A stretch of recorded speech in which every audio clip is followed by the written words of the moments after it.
Hello students, you are welcome to S&S Publications Current Affairs session. Current Affairs లో మనం భాగంగా objective క్వశ్చన్స్ని discuss చేస్తూ వస్తున్నాం.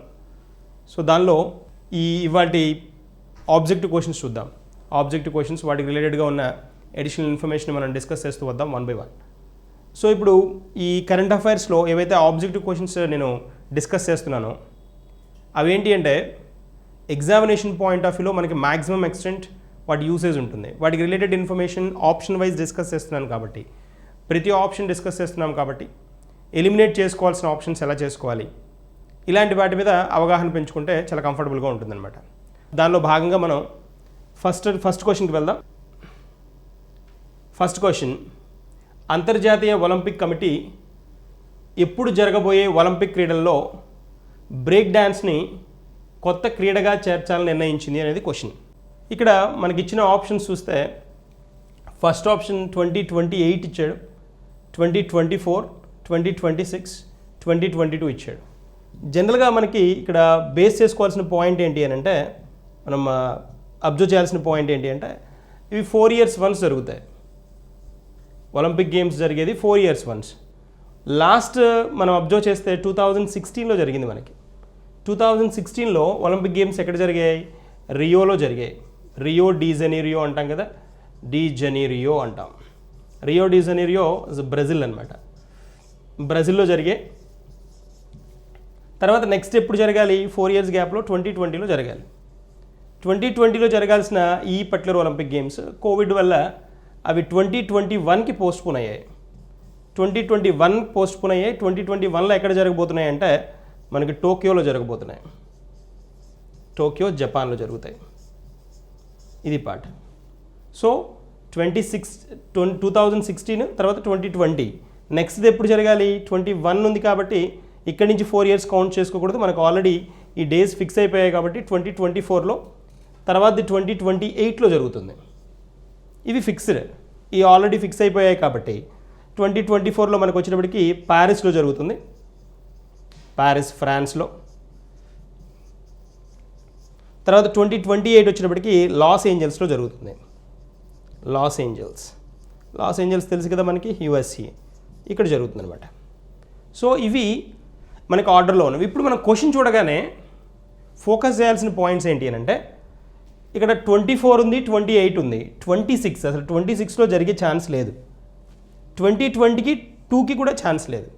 కాబట్టి ఈ రెండు ఆప్షన్స్ని ఎలిమినేట్ చేసుకోవాలి. అప్పుడు మనకు ఉండే ఆప్షన్స్ రెండే. ఇక్కడ హైలైట్ చేసిన పాయింట్ ఏంటి? బ్రేక్ డాన్సింగ్ అన్నాడు. బ్రేక్ డాన్సింగ్ని కొత్తగా అనౌన్స్ చేస్తున్నాడు అన్నాడు. ఆల్రెడీ మనం 2020లో జరగాల్సింది 2021కి కదా, ఇది దీనిలో అనౌన్స్ చేసి లేదు. 2020లో జరగబోయే, లేకపోతే 2020 నుంచి 21కి పోస్ట్ పోన్ అయిన ఏదైతే ఒలింపిక్స్ ఉందో దానిలో ఎక్కడ కొత్త డ్యాన్స్లు మనం మోడల్స్ని యాడ్ చేస్తున్నారు, కొత్త స్పోర్ట్ని ఇంట్రడ్యూస్ చేస్తున్నారు అనే మాట ఎక్కడ చెప్పలేదు. కాబట్టి మనకి ఇది ఈ పర్టికులర్ పార్ట్ దీని తర్వాత వచ్చే దానిలోనే అనౌన్స్ చేసి ఉండాలి. ఒకవేళ ఇది కూడా మనకు ఆప్షన్లో లేదు కాబట్టి, ఇక్కడ ఎట్లాగూ దాన్ని నెక్స్ట్ జరగబోయే అని అన్నాడు కాబట్టి, ఎప్పుడు జరగబోయే అని అన్నాడు కాబట్టి, ఇక్కడ మనం ఫోకస్ చేయాల్సింది దేని మీద అంటే 2024లో జరగబోయే ఏదైతే ఈవెంట్ ఉందో ఎక్కడ జరుగుతుంది? 2024లో ప్యారిస్, ఫ్రాన్స్లో జరగబోతోంది. అక్కడ ఈ స్పోర్ట్ ఈవెంట్స్ని అంటే డాన్సింగ్ పార్ట్, బ్రేక్ డాన్స్ని దాన్ని కూడా ఇంట్రడ్యూస్ చేయాలి అనేది కాన్సెప్ట్ నడుస్తోంది. దీంతోపాటు ఈ బ్రేక్ డాన్సింగే కాకుండా ఇక్కడ ఇంకొన్ని స్పోర్ట్ ఈవెంట్స్ కూడా జాయిన్ చేస్తామని చెప్పడం జరిగిందనమాట. ఇక్కడ మనం చూస్తే ఆ స్పోర్ట్ ఈవెంట్స్ ఏంటో చూద్దాం. 2024 అనేది మన ఆన్సర్. ఇది ఫోకస్ చేద్దాం. ఇంకా బ్రేక్ డాన్సింగ్తో పాటు ఇంకొన్ని కూడా ఉన్నాయి.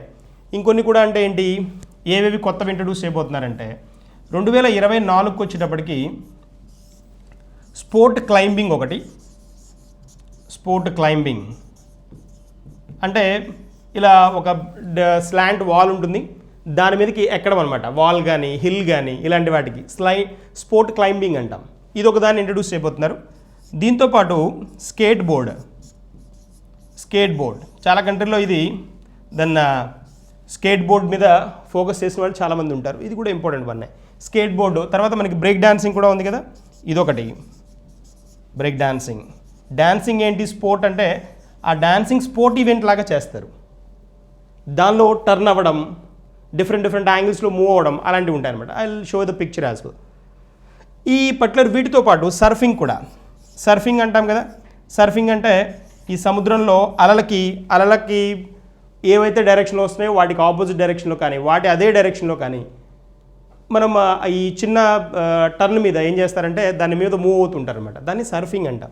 ఈ 4 కొత్త స్పోర్ట్స్ని దాని 2024లో జరగబోయే ప్యారిస్లో జరిగే ఈ ఈవెంట్లో, ఇక్కడ జరిగే ఈవెంట్లో ఇంట్రడ్యూస్ చేయబోతున్నారు అనమాట. అది పాయింట్. సో కన్ఫామ్గా క్వశ్చన్ వస్తుంది. ఈ టైప్లో కొత్తగా ఇంట్రడ్యూస్ చేసినవి కానీ లేకపోతే ఫ్యూచర్లో జరగబోయేవి మనం 2024లో 28లో కూడా ఎక్కడ జరుగుతుందో చెప్పుకున్నాం. లాస్ ఏంజల్స్లో యూఎస్ జరుగుతుందని చెప్పుకున్నాం. సో వీటి మీద ఫోకస్ చేయడం వెరీ ఇంపార్టెంట్. ఖచ్చితంగా క్వశ్చన్ రావడానికి స్కోప్ ఉంటుంది. తర్వాత ఒక పాయింట్ మనం ఇక్కడ అబ్జర్వ్ చేస్తే, ఇక్కడ చూడండి, మనకి ఇక్కడ వైట్ బ్యాక్గ్రౌండ్లో ఇలాగే ఉంటుంది. As it is Olympic flag ఇలాగే ఉంటుంది. ఇలాగే యాజ్ ఇట్ ఈజ్గా ఉంటుంది అనమాట. సేమ్ బ్యాక్గ్రౌండ్, ఆ ఫ్లాగ్ బ్యాక్గ్రౌండ్ ఏంటి ఉంటుందంటే వైట్ ఉంటుంది. ఇక్కడ కలర్స్ అబ్జర్వ్ చేయండి. ఇది బ్లూ, ఇది ఎల్లో కలర్, ఇది బ్లాక్. ఈ రింగ్స్ ఉన్నాయి కదా, ఇక్కడ ఉన్న మనకు ఆ ఫ్లాగ్లో ఉండే ఒలింపిక్ ఫ్లాగ్లో ఉండే రింగ్స్ అనమాట. ఇవి 5 రింగ్స్ ఉంటాయి. బ్యాక్గ్రౌండ్ వైట్ ఉంటుంది. తర్వాత ఇక్కడ గ్రీన్, ఇది రెడ్. ఈ కలర్స్ ఏంటి అంటే ఇంటర్ రిలేటెడ్గా, అంటే ఒకదాన్ని ఒకటి జాయిన్ అవుతూ ఉన్నాయి కదా. అంటే ఇక్కడ పార్టిసిపేట్ చేసే కాంటినెంట్స్, ఖండాలు ఏవైతే ఉన్నాయో 5 ఖండాలు అనమాట. ఈ 5 ఖండాల మధ్య మంచి గుడ్ రిలేషన్ మెయింటైన్ చేయాలి అని, ఆ రిలేషన్ తోటి ఈ స్పోర్ట్ ఈవెంట్స్ని ఫినిష్ చేయాలి అనేది కాన్సెప్ట్ అనమాట. అందుకని దాని రిప్రజెంటేషన్ కోసం ఈ 5 రింగ్స్ని ఇలా హోల్డ్ చేస్తారనమాట. ఇలా ఇంట్రడ్యూస్ చేయడం జరిగింది. ఈ ఫ్లాగ్ని, దీని రూపకర్త ఎవరు అంటే పియరీ డి కోబర్టిన్ అనమాట. పియరీ డి కోబర్టిన్ దీన్ని ఇంట్రడ్యూస్ చేయడం జరిగిందనమాట. సో ఇక్కడ ఇది ఒకటి ఇంపార్టెంట్ పాయింట్. 1913లో దీన్ని ఇంట్రడ్యూస్ చేయడం జరిగింది. సో ఎనీవేస్ ఇది మనకి జనరల్ నాలెడ్జ్ కింద కాబట్టి ఇది ఒకటి పక్కన పెట్టేద్దాం ఒక సైడ్. మరి బ్లూ అనేది, ఈ నీలి రంగు దేన్ని రిప్రజెంట్ చేస్తుంది, రెడ్ దేన్ని రిప్రజెంట్ చేస్తుంది, ఇది కూడా ఇంపార్టెంటే మనకి. ఇక్కడ ఒకసారి అబ్జర్వ్ చేస్తే గ్రీన్ వచ్చేటప్పటికి ఓషేనియా అంటాం. ఓషేనియన్ నేషన్స్ అంటాం కదా. ఓషేనియా అంటే మన ఆస్ట్రేలియా, న్యూజిలాండ్ ఇలాంటి వాటిని ఓషేనియన్ నేషన్స్ అంటాం. గ్రీన్ ఓషేనియన్ కంట్రీని రిప్రజెంట్ చేస్తుంది. రెడ్ వచ్చి అమెరికాని రిప్రజెంట్ చేస్తుంది అనమాట, అమెరికా. బ్లాక్ వచ్చి మనకు తెలుసు ఆఫ్రికాని రిప్రజెంట్ చేస్తుంది, ఆఫ్రికా. ఎల్లో వచ్చి ఆసియా ఖండాన్ని రిప్రజెంట్ చేస్తుంది. బ్లూ వచ్చేటప్పటికి ఇంకా మిగిలింది ఏముంది, యూరప్ ఖండం కాబట్టి యూరప్ని రిప్రజెంట్ చేస్తుంది అనమాట. ఇలా ఈ ఒక్కొక్క కలర్ రింగ్ ఒక్కొక్క కాంటినెంట్ని, ఒక్కొక్క ఖండాన్ని రిప్రజెంట్ చేస్తుందని తెలియాలి. This very important. తర్వాత మరి ఈ ఒలింపిక్స్లో ఇండియా రిప్రజెంటేషన్ ఎప్పటి నుంచి స్టార్ట్ అయింది, ఇండియా ఎప్పటి నుంచి దీనిలో పార్టిసిపేట్ చేస్తుందని కనుక మనం అబ్జర్వ్ చేస్తే, ఇండియా పార్టిసిపేషన్ మనకి లాంగ్ రన్ నుంచి ఉంది. ఫస్ట్ టైం ఇండియా 1900 సంవత్సరంలో 1900లో ఇండియా ఒలింపిక్స్లో మొదటిసారిగా పాల్గొనడం జరిగింది. 1900 సంవత్సరంలో ఇది ప్యారిస్లోనే జరిగింది. ఫ్రాన్స్లో జరగడం జరిగింది. ఫ్రాన్స్లో జరిగిన దీనిలో ఇండియా 2 రజత పథకాలు సాధించింది. దీనిలో ఈ పర్టికులర్ ఈవెంట్లో ఒలింపిక్స్లో. సో ఇది కూడా తెలియాలి. ఫ్రాన్స్లో జరిగింది. 2 రజత పథకాలు దాన్ని ఇండియా ఓన్ చేసుకోవడం జరిగింది. ఇప్పుడు దీన్ని ఆర్గనైజ్ చేసేది ఎవరు అని అంటే, ఈ పర్టికులర్ ఒలింపిక్ గేమ్స్ని ఆర్గనైజ్ చేసేది ఎవరో కూడా తెలియాలి కదా. ఇక్కడ ఉంది చూడండి, అంతర్జాతీయ ఒలింపిక్ కమిటీ అని ఉంది చూడండి. అంతర్జాతీయ Olympic committee, international Olympic committee, IOC అంటాం. అంతర్జాతీయ ఒలింపిక్ కమిటీ అంటాం. ఈ అంతర్జాతీయ ఒలింపిక్ కమిటీ ఎక్కడుంది అంటే ఇది లాసేన్లో ఉంది. లాసేన్ స్విట్జర్లాండ్ అనమాట. స్విట్జర్లాండ్లో ఉంది. That's one. ఇది కాంటెక్స్ట్. తర్వాత ఇప్పుడు దీనికి ప్రెసిడెంట్ ఎవరు అని అంటే, ప్రెసిడెంట్ తెలియాలి కదా, అధ్యక్షుడు ఎవరో తెలియాలి కదా. దీని ప్రజెంట్ అధ్యక్షుడు మనకి ఈ పర్టికులర్ కాంటెక్స్ట్లో చాలాసార్లు దీన్ని అడగడం జరిగిందనమాట. ఈ పర్టికులర్ ప్రెసిడెంట్ ఎవరు అని అడగడం జరిగింది. ప్రెసిడెంట్ వచ్చేటప్పటికి థామస్ బర్చ్ అనమాట. Thomas Burch.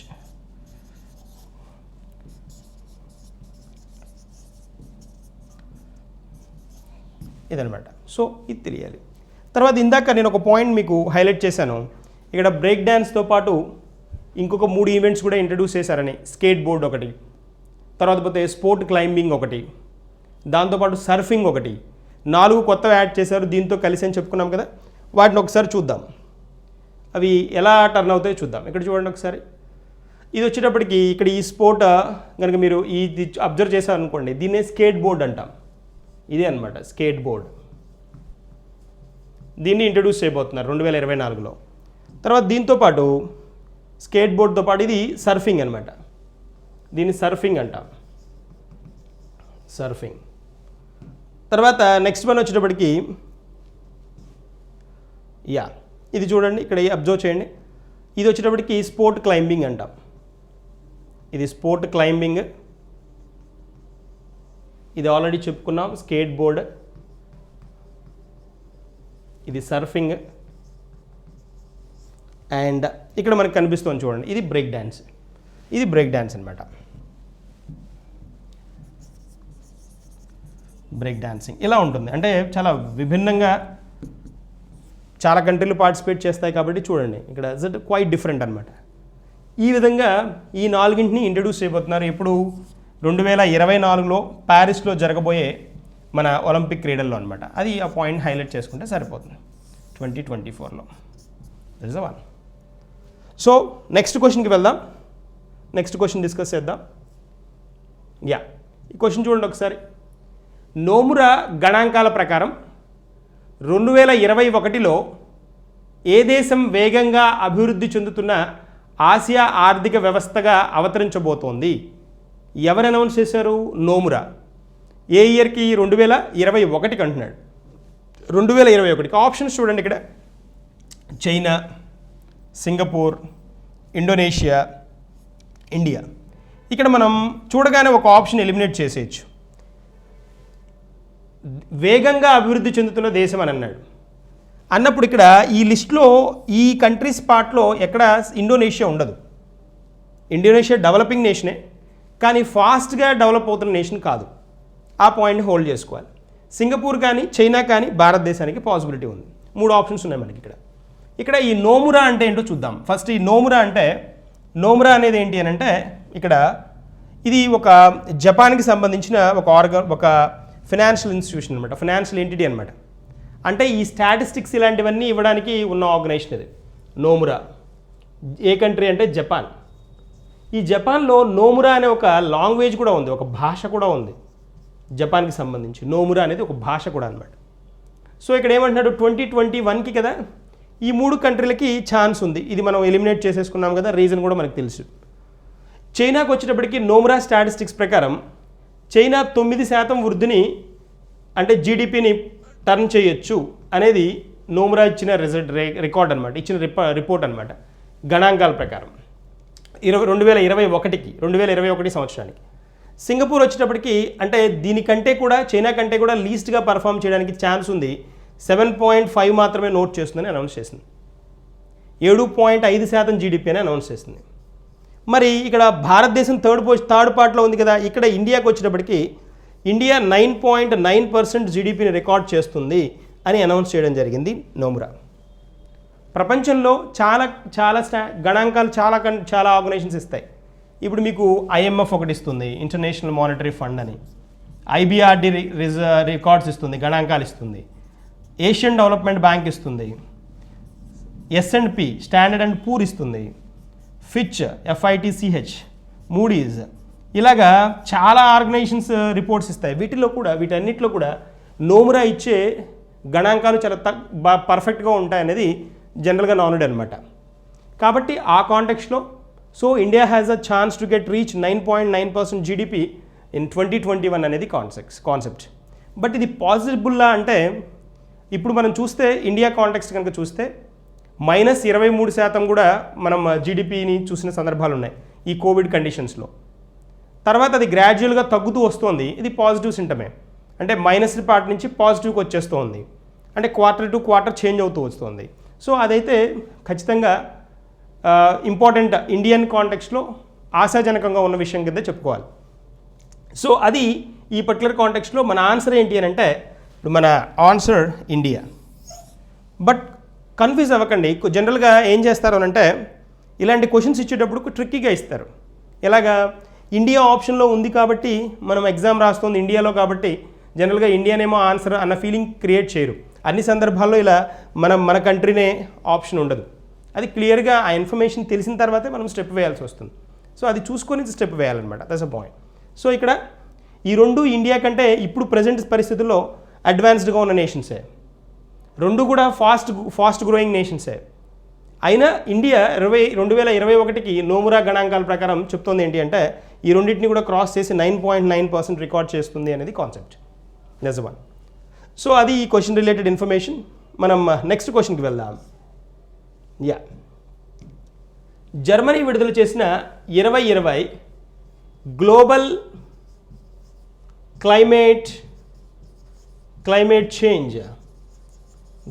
Climate change performance index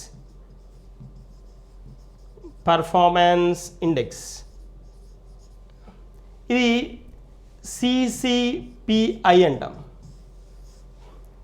climate change performance index అనమాట. Climate change performance index. So ఇక్కడ దీన్ని ఈ పర్టికులర్ పార్ట్ని ఎవరు విడుదల చేశారు అంటే జర్మనీ విడుదల చేసింది. ఇది కూడా క్వశ్చన్గా ఫ్రేమ్ అవ్వచ్చు. ఈ particular global climate change performance ఇండెక్స్ని ఎవరు రిలీజ్ చేశారు అని అంటే జర్మనీ అని చెప్పుకోవాలి. క్వశ్చన్ ఏంటి ఇక్కడ, దీనిలో భారతదేశం ర్యాంక్ ఎంత అని అడుగుతున్నాడు. భారతదేశం ర్యాంక్ ఎంత అంటే భారతదేశం 10వ ర్యాంక్లో ఉంది. ఇవి డైరెక్ట్గా ఇలాంటి నెంబర్స్ స్టాటిస్టిక్స్ ఇచ్చినప్పుడు మనం చదువుంటేనే అటెంప్ట్ చేయాలి. లేదు అని ట్రయల్ వేసామనుకోండి, జనరల్గా ఆలోచించండి, మ్యాథమెటికల్గా మనం స్ట్రాంగ్గా ఉన్న స్టూడెంట్సే ఉంటారు కాబట్టి దాదాపుగా కొంచెం ప్రాక్టికల్గా ఆలోచిస్తే మనకి ఇక్కడ 4 ఆప్షన్స్ ఉంటాయి ఎగ్జామ్లో. 4 ఆప్షన్స్లో ఆప్షన్స్ 4 ఆప్షన్స్ కదా. దీనిలో మనం ఒకవేళ ట్రయల్ వేశారనుకోండి, చూద్దాం అయినా 3 ఏమో 6 ఏమో ఇలాంటి ఆప్షన్స్ ట్రయల్ వేస్తే తెలియని క్వశ్చన్ వచ్చినప్పుడు, క్వశ్చన్ నిజంగా స్టాటిస్టిక్స్ ఎన్నో ర్యాంకో ఇండియాది తెలియకపోతే క్వశ్చన్ వదిలేయడం ఉత్తమం. ఎప్పుడు నెగిటివ్ మార్కింగ్ ఉన్నప్పుడు. నెగిటివ్ మార్కింగ్ కనుక మనకు ఉన్నది అంటే క్వశ్చన్ వదిలేయడం బెటర్. లేదు అంటే నెగిటివ్ మార్క్ని క్యారీ చేసుకున్నట్టు ఉంటుంది. జనరల్గా ప్రాక్టికల్గా ఆలోచించండి. 4 ఆప్షన్స్ ఉన్నప్పుడు మీరు ఇప్పుడు మనం ట్రయల్ వేసామనుకోండి, ట్రయల్ వేస్తే ట్రయల్ అంటే ఏదో చూద్దామని కనుక రాయి వేస్తే ఏదో 6, 3, 7 ఏదో ఒకటి తీసుకున్నారనుకోండి, మనం తీసుకున్న ఆప్షన్ కరెక్ట్ అవ్వడానికి ప్రాబబిలిటీ సంభావ్యత ఎంత ఉంటుంది అనేది కూడా ఆలోచించాలి. 4 ఆప్షన్స్ ఉన్నప్పుడు సంభావ్యత ఎంత ఉంటుంది అంటే 25% ఉంటుంది. అదే 5 ఆప్షన్స్ ఉన్నప్పుడు 20% ఉంటుంది.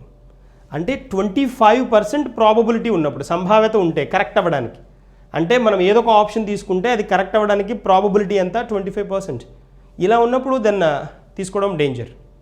ఎప్పుడు ముందుకు వెళ్ళొచ్చు అంటే 50% ఉంది అనుకోండి, సంభావ్యత 50% ఉందనుకోండి, ఇక్కడ ట్రై చేయొచ్చు.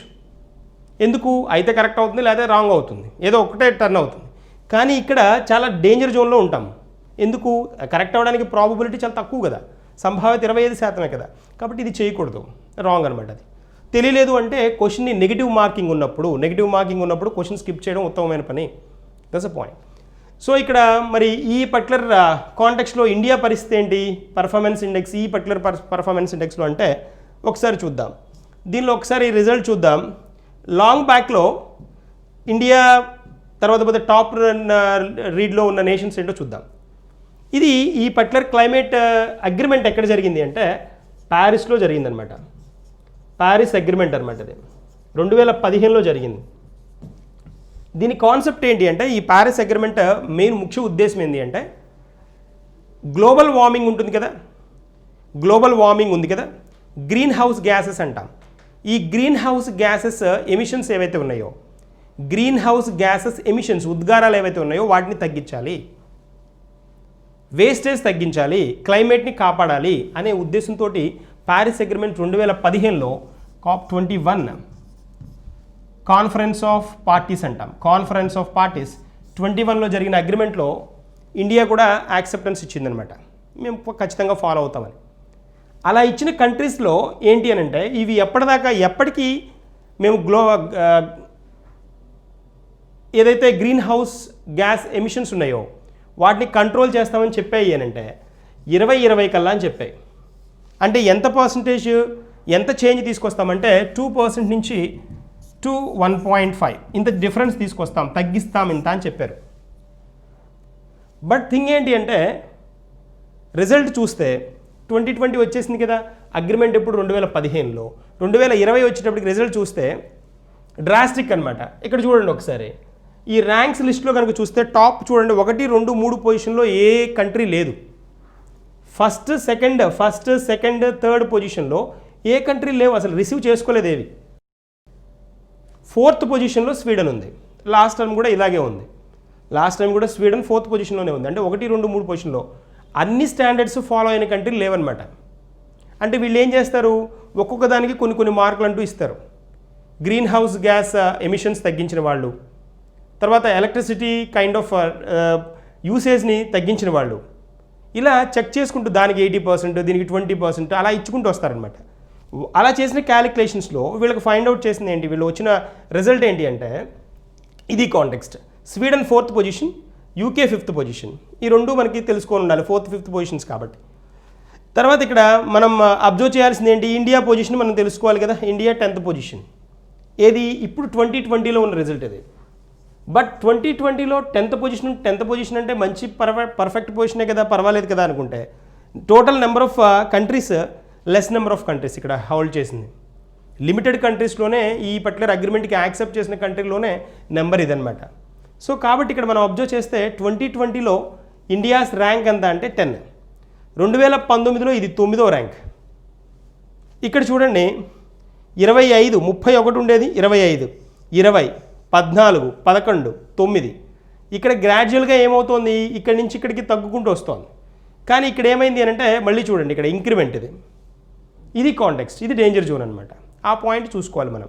పొజిషన్ ర్యాంక్ ఖచ్చితంగా అడుగుతాడు, అంతకంటే డీప్గా అడిగే పార్ట్ కూడా లేదు. అంటే ప్యారిస్ అగ్రిమెంట్ గురించి కూడా అడగడు, అంత దూరం కూడా వెళ్ళాడు. ఎంత ర్యాంక్ ఎంత అని అడుగుతాడు. కొంచెం క్వశ్చన్ని కాంప్లికేట్ చేయాలంటే ఏం అడగచ్చు అంటే ప్రీవియస్గా ఉన్న ర్యాంక్ ఇప్పటికీ డిఫరెన్స్ ఏంటి, లాస్ట్ 2019లో ర్యాంక్ ఏంటని అడగచ్చు. 19లో ర్యాంక్ ఎంత 9, ఇప్పుడు ఎంత 10. ఎవరిస్తారు, జర్మనీ ఇచ్చింది.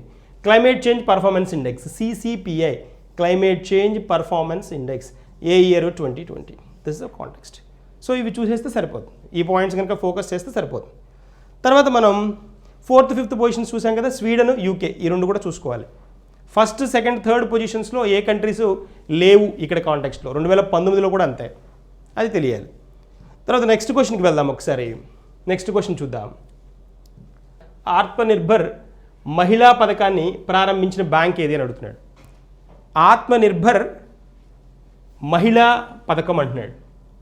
సో ఇక్కడ ఆత్మనిర్భర్ భారత్ గురించి విన్నాం, కానీ ఆత్మనిర్భర్ మహిళా పథకం ఏ బ్యాంక్ ఇంట్రడ్యూస్ చేసిందని అడుగుతున్నాడు. Very good one, very good question కూడా. ఇక్కడ కాంటెక్స్ట్ ఏంటి అని అంటే బ్యాంక్ ఆఫ్ బరోడా ఇచ్చాడు, స్టేట్ బ్యాంక్ ఆఫ్ ఇండియా ఇచ్చాడు, bank of Maharashtra, United bank of India అని ఇచ్చాడు. ఇలాంటివి ఏంటి అని అంటే కనిపించగానే ఆప్షన్స్లో మనకి స్టేట్ బ్యాంక్ ఆఫ్ ఇండియా కనిపిస్తాయి. స్టేట్ బ్యాంక్ ఆఫ్ ఇండియా చాలా జనరల్గా గవర్నమెంట్ స్కీమ్స్ ఏమి ఇంట్రడ్యూస్ చేసినా జనరల్గా state bank of India turn చేస్తుంది కాబట్టి. బెస్ట్ ఎగ్జాంపుల్ మనకి సుకన్య సమృద్ధి అకౌంట్ అన్నారు అనుకోండి. సుకన్య సమృద్ధి అకౌంట్ బేటీ బచావ్ బేటీ పడావ్ ఉంది కదా, బేటీ బచావో బేటీ పడావో, ఈ పర్టికులర్ స్కీమ్ మనం వినుంటాం. దీని కింద ఈ బేటీ బచావో బేటీ పడావో స్కీమ్ కింద సుకన్య సమృద్ధి అకౌంట్ అని ఇంట్రడ్యూస్ చేశారు, SSA అని, సుకన్య సమృద్ధి అకౌంట్. ఈ సుకన్య సమృద్ధి అకౌంట్ ఎవరు ప్రొవైడ్ చేస్తున్నారు, only state bank of India provision ఇవ్వడం జరిగింది. కానీ ఇక్కడ ఏంటంటున్నాడు అంటే ఆత్మనిర్భర్ భారత్ మహిళా పథకం అంటున్నాడు. ఇది దేనికి ఇంట్రడ్యూస్ చేసింది అంటే ఫస్ట్ ఆ కాంటెక్స్ట్ చూద్దాం. గోల్డ్ లోన్ ఫెసిలిటీ కోసం ఇంట్రడ్యూస్ చేసిన ప్రోగ్రామ్ ఇది, గోల్డ్ లోన్. సో ఇక్కడ గోల్డ్ లోన్ అనగానే మహిళా పథకం ఇది ఒకటి హైలైట్ చేస్తున్నాడు. గోల్డ్ లోన్ ప్రొవిజన్ ఎవరు అనౌన్స్ చేశారు అంటే it is not state bank of India, that is bank of Baroda. Bank of Baroda తెలుసు కదా, bank of Baroda India's international bank అంటాం కదా, India's international bank tag line అనమాట. ఇలాంటివి కూడా అప్పుడప్పుడు పోస్ట్ చేస్తూ ఉంటాడు. ట్యాగ్ లైన్ ఏంటి అని అన్నాడు అనుకోండి, నార్మల్గా రెగ్యులర్గా చదివే క్వశ్చన్స్ కాకుండా కొంచెం డిఫరెంట్గా కూడా క్వశ్చన్ పోస్ట్ చేయడానికి ఛాన్స్ ఉంటుంది. బ్యాంక్ ఆఫ్ బరోడా, మనం బ్యాంక్ ఆఫ్ బరోడా రీసెంట్గా న్యూస్లో కూడా ఉంది కదా. ఎలా న్యూస్లో ఉంది, ఏప్రిల్ మంత్లో మనకి విజయ బ్యాంక్ ఒకటి, దెనా బ్యాంక్ ఒకటి, ఈ రెండు బ్యాంకులు మనకి బ్యాంక్ ఆఫ్ బరోడాలో మెర్జ్ అయ్యాయి.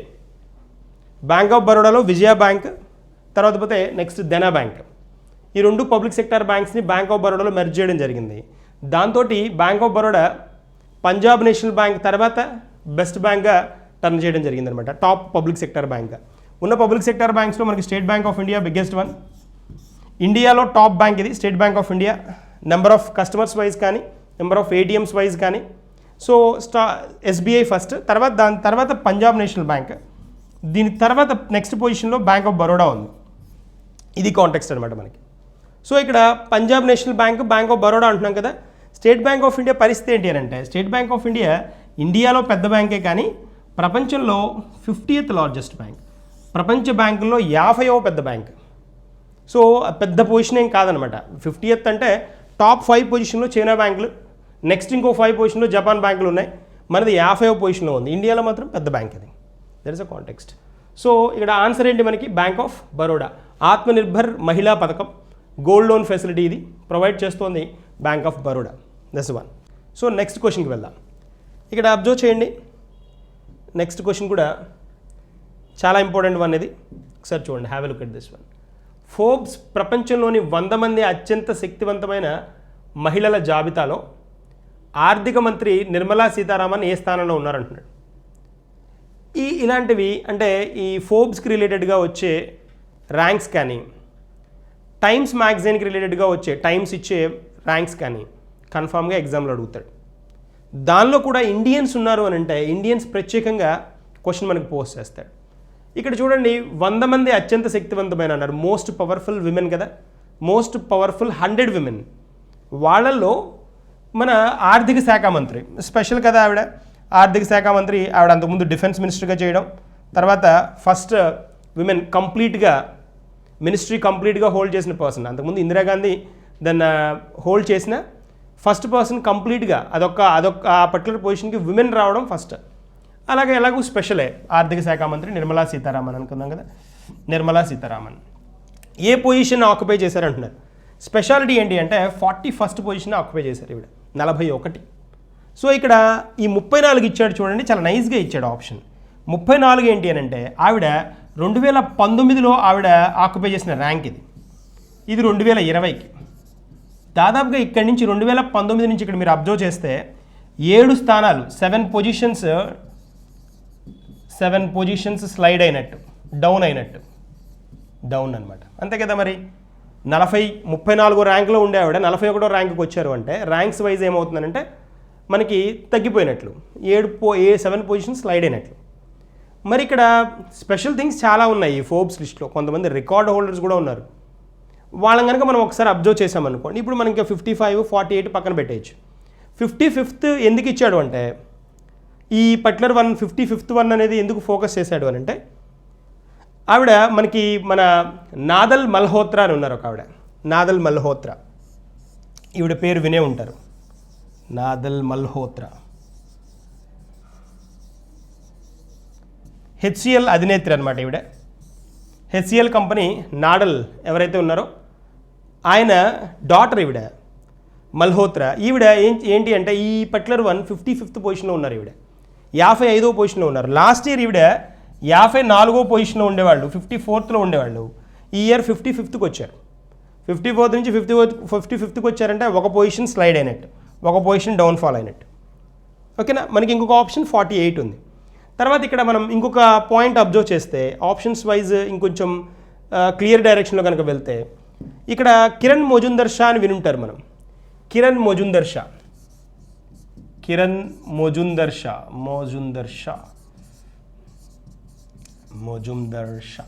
ఈవిడెవరు అంటే కిరణ్ మొజుందర్ షా బయోకాన్ అధినేత్రి అనమాట. బయోకాన్కి హెడ్ ఈవిడ. Biocon pharmaceutical company, pharma company ఉంది కదా బయోకాన్ ఇండియా లిమిటెడ్, దానికి హెడ్ ఈవిడ. ఈవిడ ఎంత ర్యాంక్ ఆక్యుపై చేశారంటే 68th ర్యాంక్.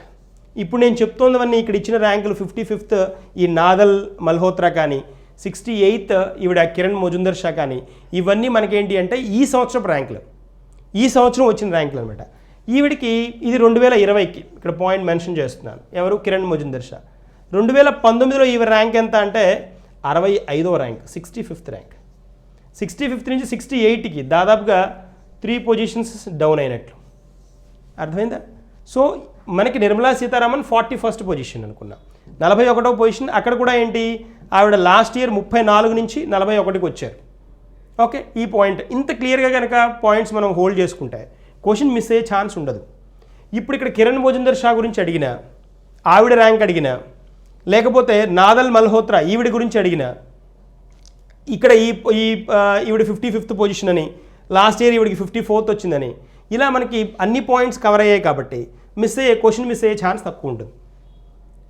తర్వాత ఇక్కడ ఇంకొక స్పెషాలిటీ కూడా ఉంది. దీనిలో మనం చెప్పుకోవాల్సిన పాయింట్ ఇంకోటి ఏంటి అని అంటే, ఇక్కడ ఫస్ట్ పొజిషన్ ఎవరు వచ్చారు మరి అది చెప్పుకోవాలి కదా. ఫస్ట్ సెకండ్ పొజిషన్స్లో ఎవరున్నారో చెప్పుకోవాలి కదా. ఫస్ట్ పొజిషన్ ఎప్పటి నుంచో ఒక ఆవిడ చాలా స్ట్రాంగ్ లేడీ అనమాట. ఫస్ట్ పొజిషన్ చాలా స్ట్రాంగ్. మనకి తెలుసు ఆవిడ ఎంత ఫేమస్సో. జర్మన్ ఛాన్సలర్ అనమాట. జర్మన్ ఛాన్సలర్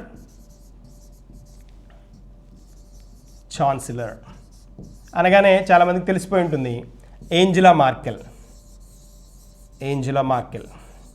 ఈవిడ ఫస్ట్ పొజిషన్ ఆక్యుపై చేసింది అనమాట.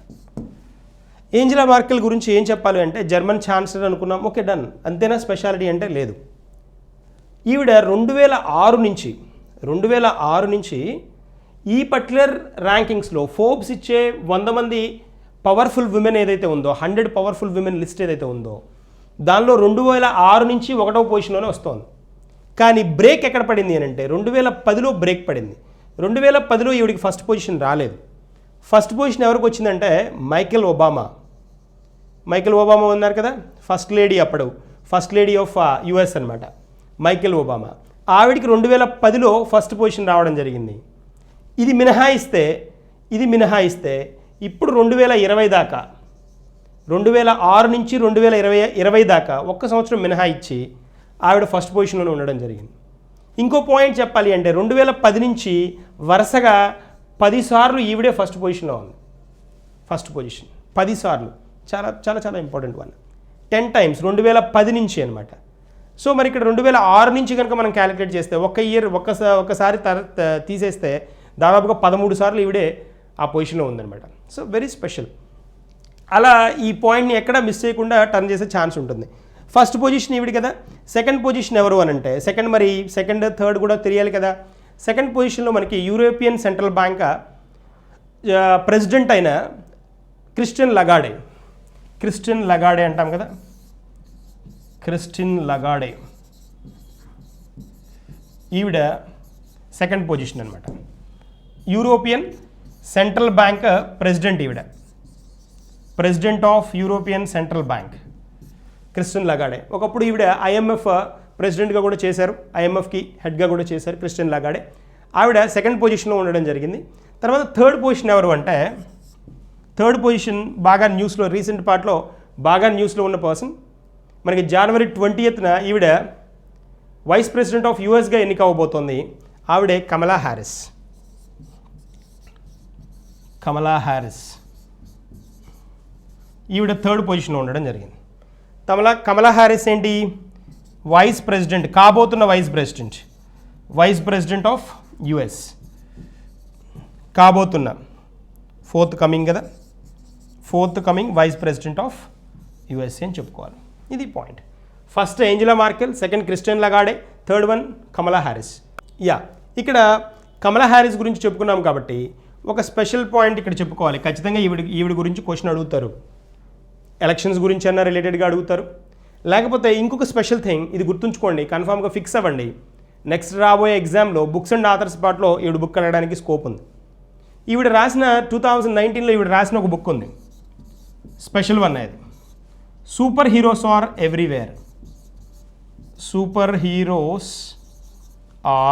ఎవ్రీవేర్. గుర్తుంచుకోండి, ఇంపార్టెంట్ బుక్ ఇది, ఖచ్చితంగా అడుగుతాడు. Superheroes are everywhere, this is the book written by Kamala Harris రాసిన పుస్తకం ఇది. 2019లో రాశారు. కన్ఫామ్గా ఆవిడ న్యూస్లో ఉంది కాబట్టి ఆవిడకి రిలేటెడ్గా ఉన్న ఇన్ఫర్మేషన్ కన్ఫామ్గా అడుగుతాడు, బుక్స్ అండ్ ఆథర్స్లో అడిగి తీరుతాడు. సో దిస్ ఇస్ అబౌట్ మన అత్యంత ఇంపార్టెంట్ మహిళలు ఎవరైతే ఉన్నారో వాళ్ళ గురించి ఇన్ఫర్మేషన్. తర్వాత నెక్స్ట్ క్వశ్చన్కి వెళ్దాం. ఇక్కడ చూడండి. సో ఇక్కడ క్వశ్చన్ చూడండి, రాజ్ కమల్ ఝా రాసిన ఏ నవలకు 3వ రవీంద్రనాథ్ ఠాగూర్ సాహిత్య బహుమతిని గెలుచుకున్నారు? రవీంద్రనాథ్ ఠాగూర్ లిటరరీ అవార్డ్ అంటాం దీన్ని. Literary award. రవీంద్రనాథ్ ఠాగూర్ పేరు మీద ఇచ్చే అవార్డులు ఇంకా కూడా ఉంది, ఇంకొక అవార్డు కూడా ఉంది. Rabindranath Tagore cultural harmony award ఒకటి ఉంటుంది. కల్చరల్ హార్మోనీ ఈ అవార్డు కూడా ఉంది. కన్ఫ్యూజ్ అవ్వకండి. కల్చరల్ హార్మోనీ అవార్డు వేరు, లిటరరీ అవార్డు వేరు. ఇప్పుడు మనం చెప్పుకుంటుంది లిటరరీ అవార్డు. లిటరరీ అన్నాం కాబట్టి ఇక్కడ ఖచ్చితంగా సాహిత్యానికి ఇచ్చే అవార్డు ఇది. సాహిత్యానికి ఇస్తారు, సాహిత్యం.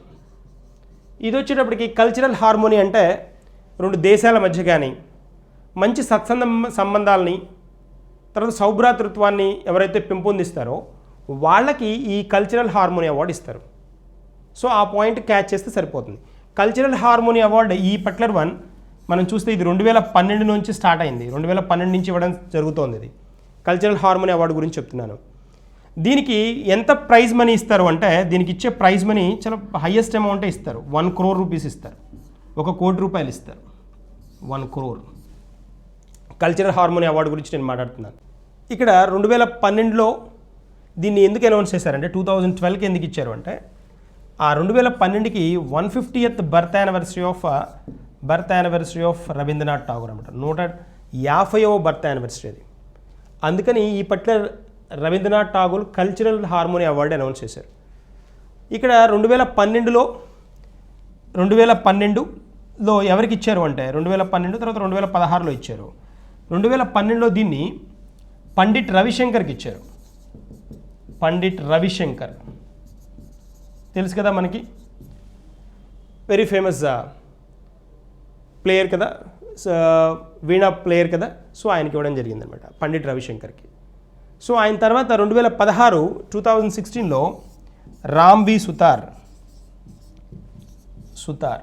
ఈయన స్కల్ప్చర్ అనమాట. స్కల్ప్చర్ అంటే శిల్పకళాకారుడు అనమాట. ఈయనకి ఇవ్వడం జరిగింది 2016లో. ఓకేనా. ఇది Rabindranath Tagore cultural harmony award. మనం ఇక్కడ మాట్లాడుతోంది ఏంటి అంటే లిటరరీ అవార్డు గురించి మాట్లాడుతున్నాం. దానికి దీనికి వేరియేషన్ ఉంది. లిటరరీ అవార్డు గురించి మాట్లాడుతున్నాం. లిటరరీ అవార్డు సాహిత్యానికి రిలేటెడ్ వన్ అనమాట. ఇది ఈ అవార్డు ఇవ్వడం ఇక్కడ మనకి ఒక హింట్ కూడా ఇచ్చాడు. ఏమని అంటే 3వ అవార్డు అన్నాడు, 3rd వన్ అని అన్నాడు. 3వది అని అన్నప్పుడు అంటే ఆల్రెడీ ఎప్పటి నుంచి స్టార్ట్ అయింది, 2018 నుంచి ఇవ్వడం స్టార్ట్ చేశారు దీన్ని. 2018లో ఒకటి, 19లో ఒకటి, 2020లో ఒకటి ఇచ్చారు.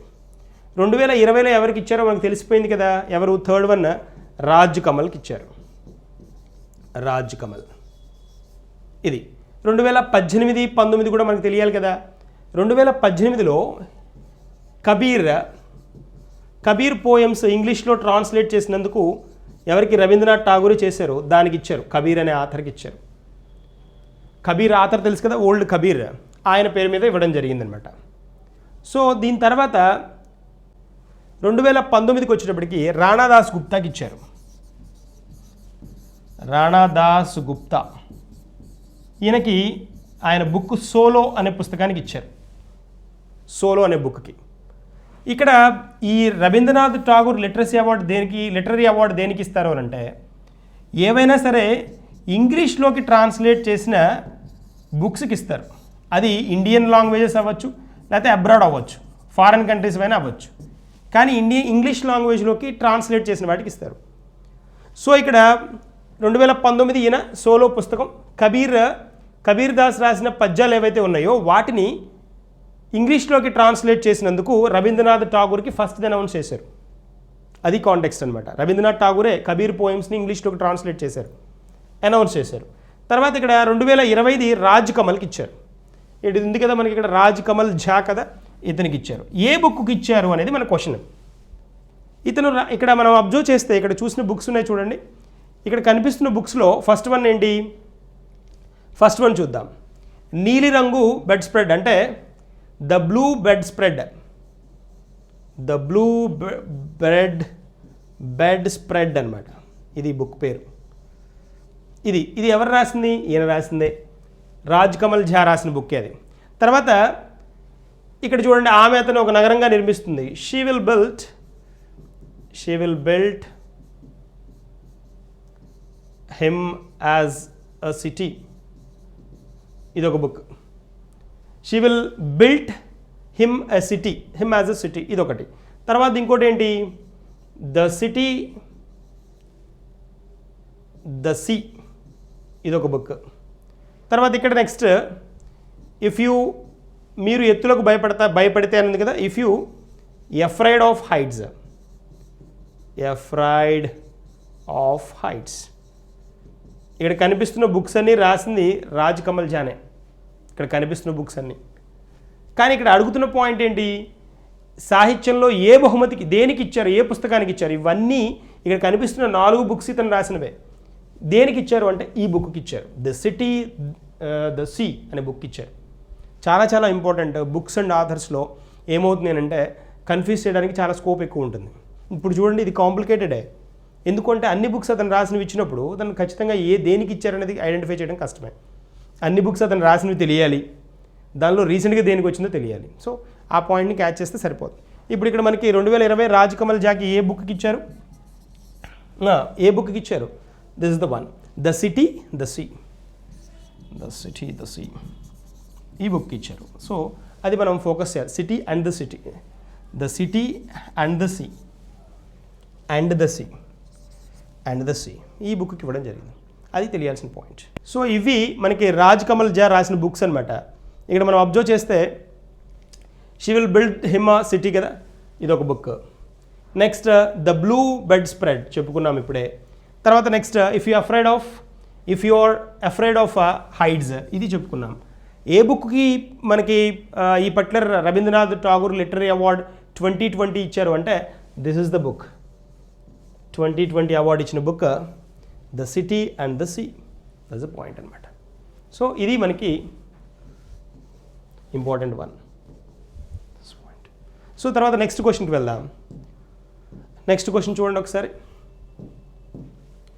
మానవ హక్కుల దినోత్సవం 2020 యొక్క థీమ్ ఏమిటి అని అడిగాడు. So good question. ఈ మానవ హక్కులకు రిలేటెడ్గా హ్యూమన్ రైట్స్ అంటాం కదా, హ్యూమన్ రైట్స్కి రిలేటెడ్గా క్వశ్చన్ ఖచ్చితంగా అడుగుతాడు. కాబట్టి ఇక్కడ మనకి తెలియాల్సిన పాయింట్స్ కొన్ని ఉన్నాయి హ్యూమన్ రైట్స్కి రిలేటెడ్గా. United nations human rights commission మనకు ఒకటి ఉంది, United nations human rights commission, UNHRC.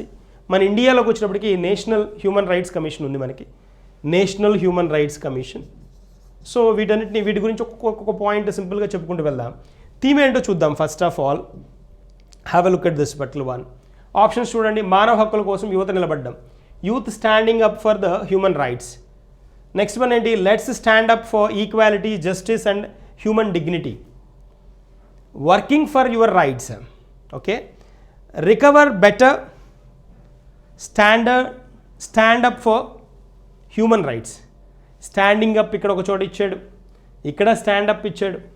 చూడండి ఇది లేదు. సో మనకి జనరల్గా ఇలాంటి ఆప్షన్స్ ఫోకస్ చేసినప్పుడు ఇలాంటి వాటిల్లో ఖచ్చితంగా ఏంటి అని అంటే వాటిని చదివి ఉన్నది గుర్తుంచుకోవడం ఒక పాయింట్, కొంత బేసిక్గా ఆలోచించడం కూడా. ఇది కాదు ఎందుకు అని అంటే చూడండి, బేస్ వర్డ్ ఇక్కడ స్టాండింగ్ అప్ వస్తుంది, స్టాండింగ్ అప్ అని ఫోకస్ చేస్తున్నాడు. ఎక్కువ శాతం స్టాండప్ అనే పార్ట్కి ఛాన్స్ ఉంటుంది. సో మన ఆప్షన్ ఏంటి అని అంటే దట్ ఈస్ డి అనమాట, డి ఆప్షన్. ఇక్కడ మనం లాజికల్గా థింక్ చేసి ఆప్షన్స్ని ఎలిమినేట్ చేసేంత స్కోప్ ఉండదు, ఎందుకంటే ఇది ఫ్యాక్ట్ కాబట్టి ఫ్యాక్ట్గానే చూడాలి, అది తెలిసినప్పుడే అటెంప్ట్ చేయగలిగారు. మరి human rights day, world human rights day ఎప్పుడు మనం సెలబ్రేట్ చేసుకుంటాం, ఇది ఒక పాయింట్ కదా. హ్యూమన్ రైట్స్ డే ఇది మనం December 10th సెలబ్రేట్ చేసుకుంటాం. December 10th హ్యూమన్ రైట్స్ డేగా అబ్జర్వ్ చేస్తారన్నమాట. That's a point. తర్వాత ఇక్కడ ఈ హ్యూమన్ రైట్స్కి రిలేటెడ్గా ఉన్న కొన్ని పాయింట్స్ మనం చూద్దాం. ఇక్కడ మనం దీనికి రిలేటెడ్గా UNHRC అనుకున్నాం కదా, United nations human rights commission అనుకున్నాం కదా, దాని గురించి ఒక 2 పాయింట్స్ చూద్దాం. UNHRC మనం అబ్జర్వ్ చేస్తే HRC ఎక్కడ ఉంది అని అంటే United nations human rights commission, ఇది స్విట్జర్లాండ్లో ఉంది, Geneva. It's located in Geneva అనమాట, జెనీవా స్విట్జర్లాండ్లో ఉంది. దీని ప్రెసిడెంట్ వచ్చేటప్పటికి, ప్రెసిడెంట్ కూడా మనం చూసుకోవాలి కదా, కొన్ని పాయింట్స్ ఇంపార్టెంట్ అనుకున్నవి చూడాలి. ఈయనకి president Fisslberger, he is a person అనమాట. బర్గర్, హీఈస్ ద ప్రెసిడెంట్ అనమాట, president of UNHRC. International entity ఇది, హ్యూమన్ రైట్స్ మానవ హక్కుల కోసం పోరాడే ఎంటిటీ అనమాట. ఇక్కడ జెనీవాలో ఉంది, స్విట్జర్లాండ్ అని చెప్పుకున్నాం. ఇండియన్ కాంటెక్స్ట్లోకి వచ్చామంటే ఇండియాలో అబ్జర్వ్ చేద్దాం. ఇండియాలో హ్యూమన్ రైట్స్కి రిలేటెడ్గా మనకి ఉన్న ఎంటిటీ ఏంటి అని అంటే national human rights commission, national human rights commission NHRC అంటాం.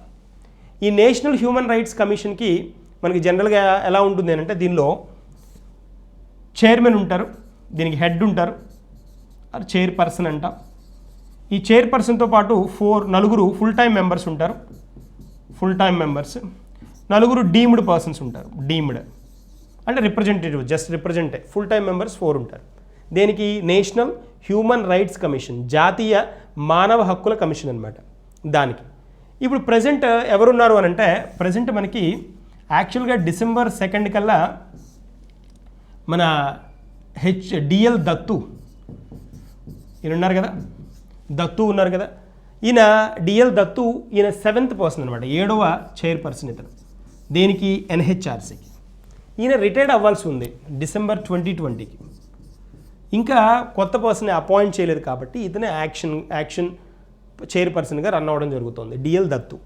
ఇక్కడ జనరల్గా దీనికి ఏంటి అంటే హ్యూమన్ రైట్స్ కమిషన్కి chief justice of supreme court range వాళ్ళని ఇంట్రడ్యూస్ చేయడం జరుగుతుందన్నమాట. చీఫ్ జస్టిస్ రేంజ్ వాళ్ళని ఇంట్రడ్యూస్ చేస్తూ ఉంటారు. ఒకప్పుడు దీని టర్మ్ 3 ఇయర్సే ఉండేది, దాన్ని ఏం చేశారంటే ఇప్పుడు 5 ఇయర్స్కి పెంచారు, 5 ఇయర్స్కి టర్న్ చేయడం జరిగింది అనమాట. 2019 నుంచే దాన్ని వీటిలో చేంజ్ తీసుకురావడం జరిగింది, 5 ఇయర్స్ టర్మ్ అనమాట. సో ఇప్పుడు ఇక్కడ DL Dattu 7th chairperson NHRC.